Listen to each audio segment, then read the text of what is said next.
The astral body. Within occultist literature, a great deal has been written regarding this very interesting theme of astral projection. Here, it is very opportune to cite the undesirable hypnotic phenomena of the mentioned Laurent, July 10th, 1894, in which the famous hypnotist Colonel Rochas experimented with hypnotism. He achieved with lamentable imprudence, like those who despise the classic Ars Magna Brevis Experimentum Pericussolum, what can be summarized as hypnotic states separated amongst themselves by many other lethargic states. And people who are dedicated to this subject matter know all of this very well. On to the three typical hypnotic states known as lethargy, catalepsy, and somnambulism. Colonel Rochas added many other more profound states, 13 in all. These states were separated amongst themselves by successive lethargic states in which the patient seems to sleep more and more in order to successively awaken into new states, each time more distant from the state of vigil. In state 5, a blue phantom appears on the left side of the hypnotized patient. Likewise, in state 6, on the patient's left side, another phantom appears, but red. Then upon reaching state 7, both phantoms unite and become one and co-penetrate into irregular white-violet bands when reaching state 8. In state 9, the astral double, thus integrated, starts to enhance a relative liberty of movements, although without severing the silver cord which connects the physical body, since the rupture of such a cord would signify death. In hypnotic state 11, according to the sayings of Colonel Rochas, the astral double tends to its emancipation, to become totally released from its physical ties, while certain repugnant forms of diabolic eyes viciously move in and out of the double, producing terrible convulsions within the patient. Now that we have reached this section of the chapter, it is convenient to clarify that Colonel Rochas qualified the demonic of the patient as repugnant larvae. When the unhappy patient sees himself assaulted by such animalistic creatures, each time increasing in number, he feels lost of his vital forces the loss of his vital forces, and anguishedly asks to be awakened and thus liberated from such a nightmare. This is state 12. State 13 is definitive. The hypnotized patient is totally released from his physical ties. Thus, he freely travels within the superior dimensions of space. It is clearly comprehensible that all of these hypnotic experiments are criminal in their depth. The hypnotist in this case is similar to a pitiless vivisectionist that with his bit of intelligence boasts about being wise and tortures poor animals in order to discover the enigmas of nature. The only difference is that in the hypnotic experiment of our narration, the guinea pig is the unhappy hypnotized patient.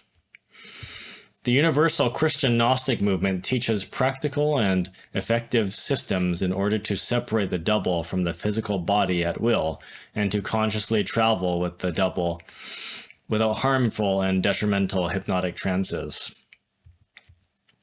The wise law of contrary analogies invites us to comprehend that if 13 subjective and negative states exist during a hypnotic state for the projection of the double, likewise, another 13 objective and positive states also exist during a healthy and natural projection of the double. It is urgent to comprehend that whosoever wants to learn how to consciously travel within the double, the first thing that he needs to do is awaken his consciousness. See chapter 11. Astral projection is no longer a problem when the consciousness awakens. Sacred scriptures insist on the necessity of awakening, but people continue with their consciousness asleep.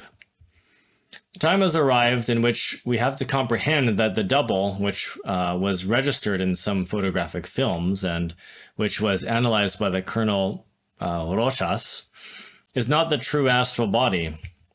The double has been, is, and shall always be of a molecular, lunar, and protoplasmic nature. The astral body is a body of an electronic, solar nature. The astral body has nothing vague, vaporous, or subjective. The astral solar body is a body of bones and flesh. It is made of the flesh from paradise, not from the flesh that comes from Adam. Ordinary human beings, except those very few rare cases, are always born with the famous lunar double and never with the true solar astral body.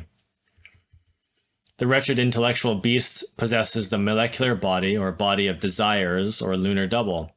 He does not have a solar astral body. He must build the solar astral body. Intellectual animals live inside their physical body. Yet during normal sleep, and also after death, they live outside of it. Thus, when outside of the physical bodies, they wander around dressed with their molecular double. Pseudo-esoteric and pseudo-occultist people have named the molecular body the astral body. Nonetheless, such molecular body is not the astral body.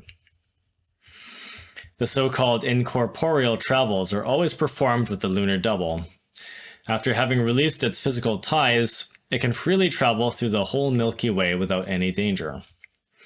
Any monk can develop the superior emotional center, and if he is really self-determined, he can develop from his interior nature, or rather eliminate from his nature his lower desires and animal passions. Nevertheless, this is not how one builds the astral body. This issue related with the building of the astral body has been and is and shall always be an absolutely sexual problem. An occultist maxim exists that states, as above, so below. We can also state, as below, so above. If sexual union of the phallus and the uterus is always necessary to engender a physical body, then it is also absolutely logical to state that the sexual act is indispensably necessary in order to engender the solar astral body.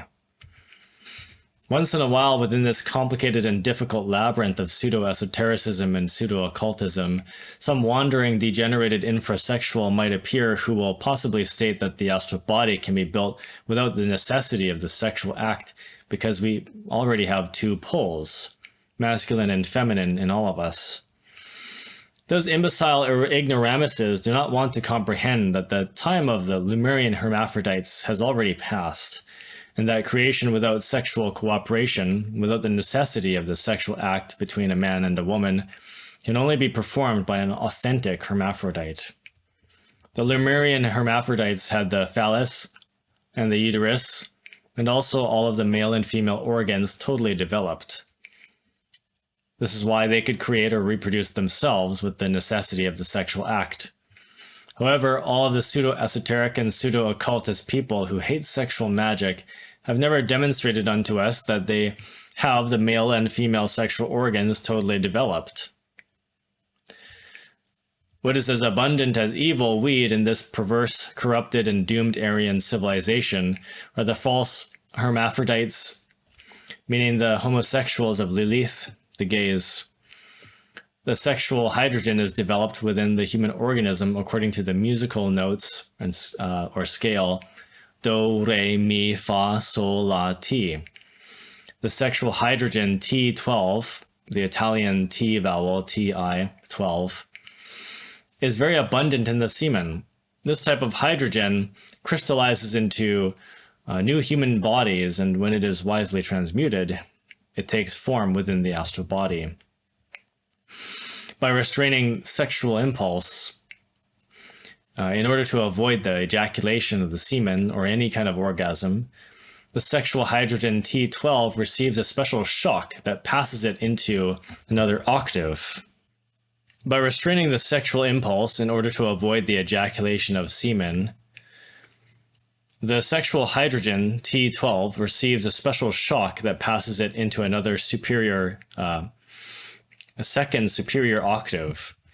This new octave is processed according to the 7 notes of the scale do, re, mi, fa, sol, la, ti. An occultist must never ignore that the transformation of the substances within the human organism is processed to the law of the octaves. The union of the sexual hydrogens 11, 12 from a male and female and everything that accompany these two unites allows us to pass the sexual hydrogen into another second superior octave, whose outcome is the crystallization of the mentioned hydrogen into the marvelous form that is the astral body. Such body of perfection is born of the same material, of the same substance, of the same matter from which the physical body is born.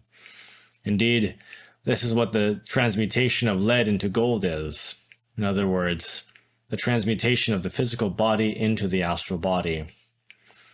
Any organism needs to nourish itself. It needs nourishment, and the astral body is no exception. The nourishment of this body of gold is hydrogen 24.